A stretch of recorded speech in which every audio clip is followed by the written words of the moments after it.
What's the most terrifying thing you've seen in real life? Story 1.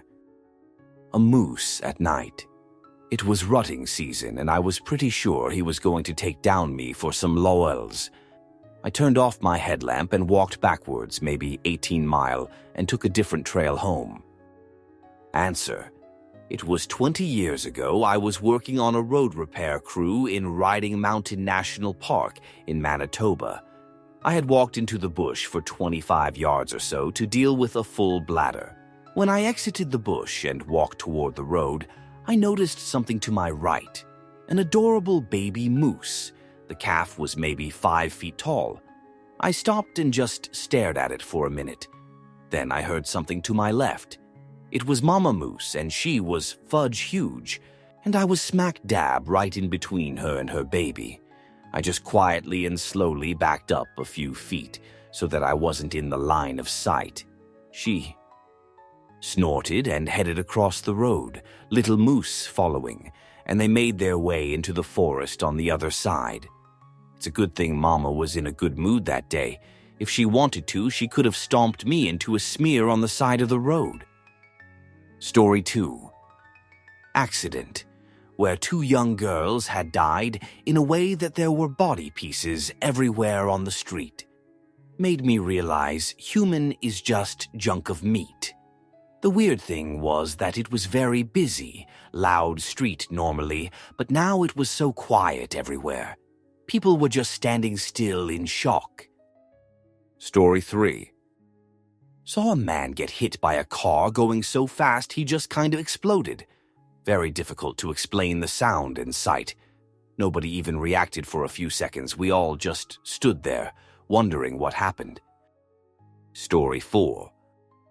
My wife's uterus, fallopian tubes, and assorted attached plumbing laying outside her abdomen after I came back from taking our C-section delivered boy to the pediatric nurses. The doctor was removing some cysts. I nearly blacked out. Answer. I watched both of my wife's C-sections. Doctor let me stand at the head of the bed and made sure I had a good view. It was fascinating. I have some awesome pics, but she wouldn't be good with me sharing them, especially since our kids are in them. The second one, she opted to have her tubes tied, so I got to see that procedure also. It was way more interesting than the regular deliveries I have helped with. Edit. Words cause I'm dumb. Story 5. I grew up in Oklahoma, insert lame joke, and as a kid I never really thought of anything when the tornado sirens went off. We had school drills and my parents had a whole routine, but it mostly went over my head. My sister and I liked to lay just inside our storm door and watch the lightning. That changed on May 3rd, 1999. It's still disputed, but at points the tornado that day had winds that exceeded the current Fujita scale measurements. When it hopscotched through the city of Moore, however, it was an F5, the scale's max. If you've ever been on a tarmac when a jet took off, you'd know what it sounds like as it passes right over your house. Maybe I was just too young to be afraid then, but it wasn't until after, when we watched this slash of black leave us behind in absolute carnage, that I got scared. Almost every day of my life I had walked the few blocks from my house to my grandmother's. That night in the dark, with my mom gripping my hand for dear life, I didn't realize where I was going or that I'd been so many times before. Unrecognizable is completely inadequate. Everything was splinters of wood and roofs and rescue workers climbing, disappearing into the hills of what had been houses. Those who weren't wrestling live-downed wires, dancing like snakes in the street. To this day, it gives me chills to think about it. How something so huge could hop over my house, but only leave the foundation of my uncle's house 2 blocks over. Story 6. A transformer exploded maybe 8 to 10 feet in front of me. Incidentally, it was also the loudest thing I've ever heard. I was too afraid to even shout and run. Answer. About 1 or 2 years ago, I was near a transformer and then it exploded when a pigeon landed in it. I don't remember the loudness, but there was a lot of dust, and the pigeon fell in the ground, fried. My reaction was completely freezing for 3 seconds, processing what had just happened. Thankfully, the nearest person to the transformer was about 3 meters away from it, so the only injured was the poor pigeon. Story 7. A cat used to live in our garden since her birth. She became very attached to my father. When she grew up, her visits to our garden became less frequent. After she gave birth to kittens, she brought the lot to our garden one day for their walk. She showed them around to my dad, and also stayed in the garden for that night. Next day in the morning, she went away for some time, leaving her kittens in the garden. A few street dogs entered our garden, trying to get hold of the kittens. I went out to save them and held off the dogs, and they could not take anyone. But they had almost got on of then. Kittens out of the fence. I picked the kitten to bring it back in and found no injuries on it, but it was breathing very heavily and soon died in my hands. It died in my hands. When the cat came back, I kept the kitten's body near her. She smelt at it once and then, as if she had no remorse, did not turn to it ever again. She left the next day with the other kittens. The passing of that kitten in my hands is the most terrible thing I have ever seen. It was like the mother left her children in my safety, and I could not protect all of them. Story 8. Former Mortician's intern assistant here. Gotta be the guy who got into a motorcycle wreck. You ever look at an eraser after you use it a lot, and how it's all flat and ground down?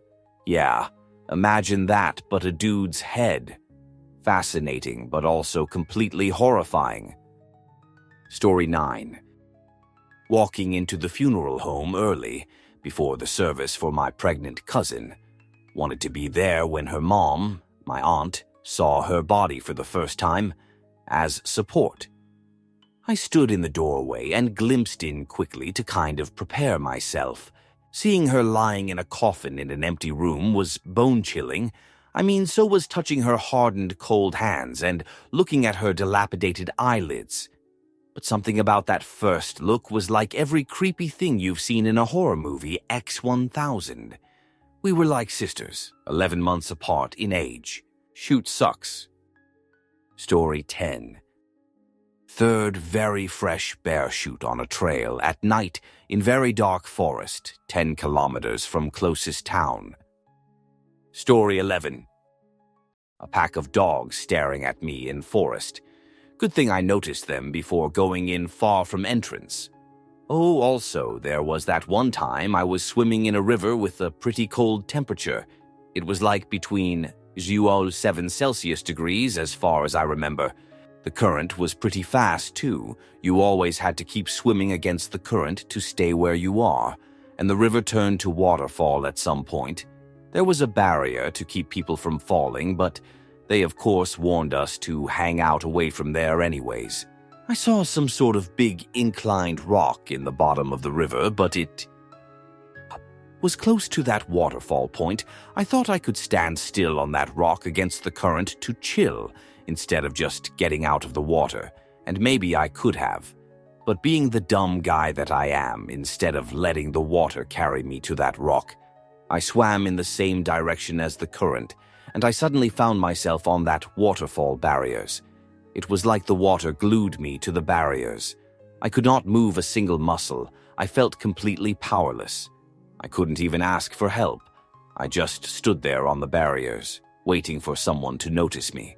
Fortunately for me, my head was out of the water enough to let me breathe. It was definitely the scariest shoot. I've never felt that powerless before. Story 12. A woman lying in a pool of her own blood on the side of the interstate. She was pulled over and IIRC, the officer somehow got his arm caught in her window as she was rolling it up and driving away, pulled out his weapon and shot her. Story 13. When I was in my senior year in high school, we had a day of volunteerism, and I chose to help at a soup kitchen in the basement of a Catholic church in Detroit. The place relied on donations of items that would have been thrown out by grocery stores for being past the sell-by date, and I remember paring bad spots off cauliflower and throwing the rest into a big stock pot. When it came time to open, there was a line of homeless and needy people halfway around the block. So I passed out orange drink and little personal hygiene kits, but didn't really think deeply about what I was doing until I saw a child who looked about 5 or 6, easily old enough to be in kindergarten, sitting at a table with an older relative, eating old bread that had started to go moldy. This shook me. I wasn't brought up in a well-off family, but I never had to eat moldy bread. I went to school, and I never had to worry about where I would be sleeping when night came. It just blew my mind that in the United States, there were children that were that disadvantaged. I wondered if she knew the alphabet, or how to count to 10, or if she had her vaccines. This was back in 2002, and sometimes I still wonder where she is today and how her life turned out. Sorry if this isn't terrifying in the traditional sense, but it was something that scared me and changed my worldview. Story 14. My college this semester, sending out a mass email, mass text that there was a suspicious person on campus with a possible weapon. I know it's not grisly or gruesome, but the hour of fear we spent huddled in a classroom only to get the all clear that it was some guy with a sword-shaped umbrella was terrifying, especially given the current climate in the U.S. There was a very real fear that we'd end up the next school to make national news. Story 15. At the public park at night, me and my friend were just taking a walk with the full moon out because it was a nice night and we were talking. When we started heading back to my car, I heard something that sounded like footsteps. I turned around to see if anything was there, and when I turned back around, my friend was halfway across the parking lot, running away without me. I thought for sure she had seen something, so I took off running after her. We got in my car and took off. She apparently didn't see anything, but the noise scared her, and she took off, even though we didn't technically see anything. The sight of her running away, possibly leaving me to die at the hands of a killer that was right behind me, was absolutely terrifying. We laughed about it later on. Story 16. Diving the wall in Grand Cayman. 100 feet down, wall in front of me, absolutely nothing behind me but endless pitch-black ocean. Story 17. A fatal car accident. The car went sailing. The air, and almost hit me.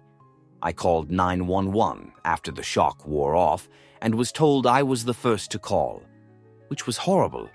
It was the worst thing I've seen. Story 18. When I was a little kid living in St. Louis, an electrical wire came loose on our street during a thunderstorm at night. After the worst of it had passed, though it was still raining lightly, my dad and I went out onto the porch to watch it. It was the most terrifying combination of natural and made, or seemed so and probably did seem larger to the small child I was. It snapped and bucked and reared against the ground and up into the air and back with this incredible force. They hadn't gotten the power to it off, and it was finding enough on the street to spark. And yet, it was so beautiful, too, in a really scary way, because I just remember in the rain and the mist, all of the colors from the arcing that I would never have been able to predict as a little kid. Story 19. A B-52 strike known as an arc light. 3 B-52s saturate an area with bombs. It is beautiful in a way. We'd see flashing lights on the horizon, the ground would rumble, and eventually, boom, boom, boomity boom. They were annihilating North Vietnamese regiments in one strike. It's more impressive close up. Here's an excerpt from a story I wrote for Reddit some years ago. Letters from Peggy, set the scene. 1969, 3 Corps between Saigon and in the Cambodian border, in the flat jungle and neglected groves of rubber trees of the Michelin plantations. We were a light infantry company. Helicopter mobile ground pounders of about 125 grunts. When wherever the 1st Cavalry Division wanted us to be was too far to walk, they'd send a gaggle, 6, utility helicopters, also known as SLICs, designation UH-1B, which served as our limousine service. It usually took a gaggle 3 trips to transport our whole company. The transportation process, a third of us on the landing zone, LZ, and 2/3 of us still back at the pickup zone, PZ, was tricky and dangerous. The idea was to leave and land in places where the enemy ain't. Usually that worked, a green LZ, a red LZ, where someone was waiting for us, was a bad situation. There is a point where you're hanging in the air, a perfect target. It was a tense time until we got on the ground. On this day, we were PZ'd from a jungle clearing. I was on the lead SLIC. I was not infantry, but an attached artillery forward observer, first lieutenant, known as 6-7, my radio call sign.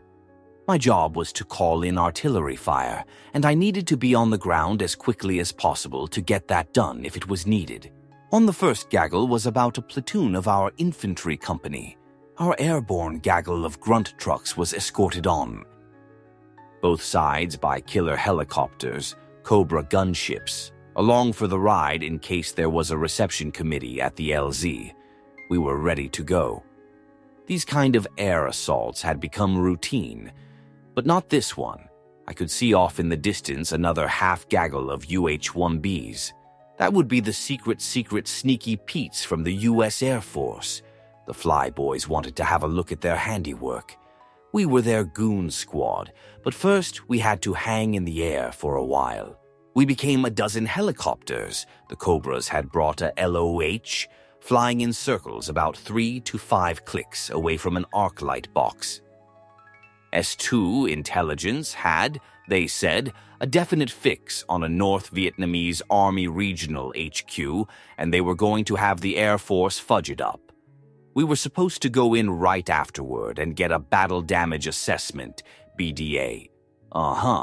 We were not thrilled to be going into the beehive after the Air Force had riled the bees.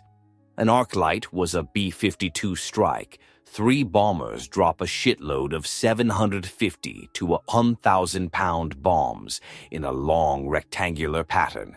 I had seen arc lights since I got in country, flashing lights on the horizon, then a low rumble. I had since gotten closer, but I had never been this close. I never even saw the bombers, heard a whooshing noise over the noise of the helicopter, and then astonishing, utterly impressive. Flash, sometimes. You can see the shockwave, pause, then boom, boom, boomity, and an enormous blossoming dust cloud over the jungle. And then the helicopter started shaking, and I had angry thoughts about the Air Force. We rode it out, and then in we went. No prep, except what the Air Force did. Cobras were flying shotgun. We were on the windward side of the arc light box. Good thing, too. It was the dry season. We couldn't enter the box without gas. Masks, what with the dust. Green LZ. Story 20. A bunch of tipsy entitled frat boys pull up in a Range Rover 5 minutes before closing at my restaurant. Story 21. I went to a monster truck rally with one of my families once, rural, upstate NY. The show was super excited about displaying this new vehicle they made for the rally. The vehicle was just an old, gutted ambulance, and it was racing some big truck. Everyone was cheering as the truck rammed and shoved the ambulance, and they got even louder and more excited when it knocked the ambulance down. After a few minutes, paramedics rushed to the scene and carried the driver out on a stretcher. It turns out he had died when the ambulance fell apart, and everyone was cheering for it to happen. Story 22. A plane crash at an air show. This one, in fact, it's a surreal and scary thing to see in person, especially in that sort of environment where everything seems so safe and in control.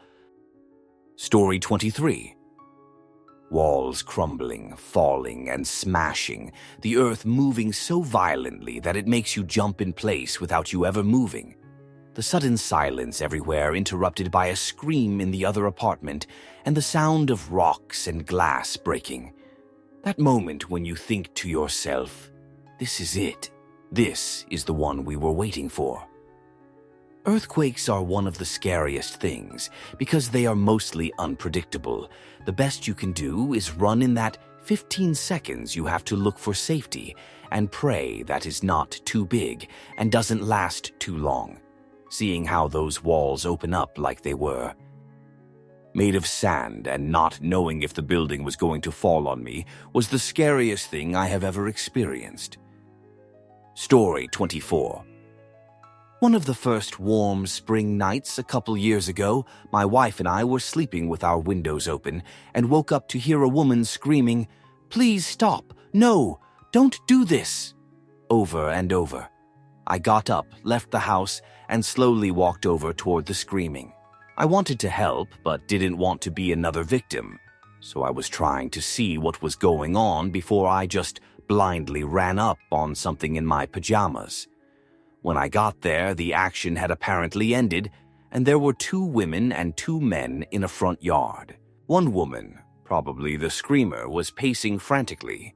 The other woman was on the phone to the police. One guy was just standing there in shock, and the other guy was sitting on the ground covered in blood and much too calmly saying that he can't believe that man stabbed him with an "ain't that some shoot" kind of tone. He had a nasty wound on his leg that was spurting blood and a few other defensive wounds. I tried to talk him through basic first aid, but I didn't have gloves or anything, so that's all I could do. When the cops arrived and got the situation under control, I left. I went back home and didn't know what to do, so I tried to go back to bed. Crazy. Story 25. Walking down busy downtown road. Coming up on an intersection, main road has a green light with steady traffic, when suddenly down the intersecting side road comes a police car with the sirens wailing. Downtown is busy and loud, so the cars on the main road with the green light really couldn't tell the cop car was coming. I know civilian cars have to stop for cops, but when you're coming up to an intersection, you have a red light, and it's a super busy road. You'd think the cop would have been a bit more careful crossing the intersection, but he flew through going twice the speed, and immediately T-boned someone on the main road who couldn't see him, and everything went silent. Scariest thing I'd ever seen. Story 26. While walking in a forest in the dark, on our way home, me and my friends encountered a few swine youngsters and wondered why they were alone. Suddenly, Daddy was behind us. In my dreams, I'm still running. Story 27. At one of my old jobs, a factory, the smoking area was out by the loading docks. It was a bit of a walk from where I normally worked, but I'd go out there to eat my lunch anyway because it was more scenic than the lunchroom, which was seemingly constantly busy. One day I was just finishing up my slightly subpar meal. I do not recommend buying sandwiches of any kind from vending machines, watching a dozen or so of the dock workers load up some dark black crates onto some forklifts. Most of the cargo in trucks came already loaded on pallets, so the forklifts could easily access them, but for some reason the black crates that came in on the smaller trucks every couple of weeks were an exception and had to be placed afterwards. Something about them being fragile during transportation, I heard. Anyway, it was always fascinating to watch the workers shuffle the boxes out of the truck and into the loading bay. It always reminded me of a line of worker ants. When I was wrapping up my sandwich comprised of bread of questionable freshness and meat of even more questionable variety, I noticed that one of the new hires had been tasked with helping out with the crates today.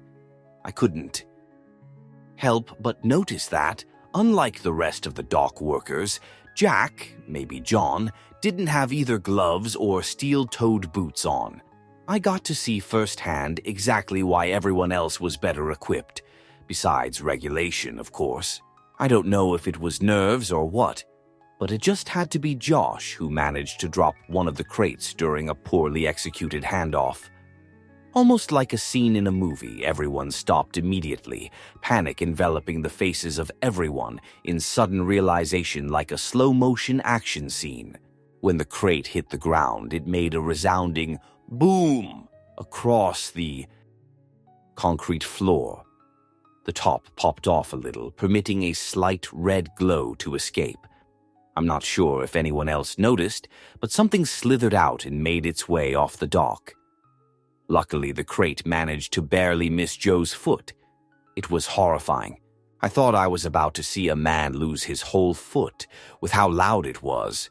I don't know who told the supervisor about it or how they found out so quickly, but they showed up immediately. Her and the safety advisor dragged him off looking pretty darn angry. They must have fired him because he didn't show up to work the next day. I had no idea. They took PPE rules so seriously. I think he got a new job, though, because last time I drove by his house, I didn't see either his or his wife's car there. TLDR. Almost saw a man lose a foot. Always wear proper safety equipment. Story 28. My friend and I were on a corner waiting to cross a street, and car nearly hit us because they were an idiot. The road came to a T. They started to turn right, then decided to turn left. So they started to back up, not noticing we were to their right, and nearly backed into us. I pushed my friend behind me and out of the way, and my moving to put myself between her and the car caught the driver's attention, and she stopped. The next thing I remember was drinking coffee, and we were on our way to the ice cream shop when this happened. I don't remember crossing the street, eating ice cream, or going to the coffee shop. I lost about 45 minutes. Story 29. When some buddies and I went across the world to tour Vietnam for like 3 weeks, we